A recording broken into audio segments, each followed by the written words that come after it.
The former president of the Dallas Police Association pleaded guilty to lying about his role in a deadly crash. The district attorney's office says Jaime Castro lied about his girlfriend Angela Velez being the driver in the crash and that he and the woman did not consume any alcohol before the crash. The March 2025 incident killed 25-year-old Atianna Washington. Fox 4's David Sentendrey is here with more. David. And the Dallas County District Attorney's Office says the Dallas Police Department investigation on scene was incomplete. And now, even after that plea deal, we still do not know who is behind the wheel of that car during the deadly crash. Jaime Castro, a former Dallas police officer and past president of the Dallas Police Association, took a plea deal Friday for making a false statement to a police officer. It all centers around who was behind the wheel during a crash that killed a woman last year. Our hearts go out to the family of Atianna Washington. 25-year-old Atianna Washington was trying to walk across a dimly lit portion of West Northwest Highway last March when she was struck and killed.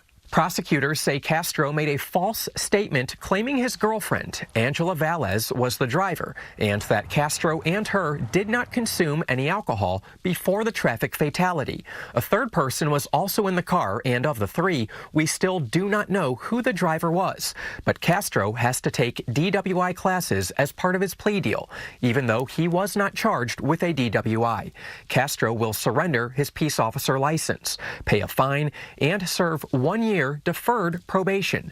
Here's John Mark Davidson, chairman of the Dallas Police Oversight Board. And it seems like in this case in particular, there are some missing pieces that leave us all confused. The district attorney's office says per DPD policy, it appears the investigation at the scene was incomplete. Fox 4 video shows Castro, who at the time was serving as president of Dallas Police Association, shaking hands with officers.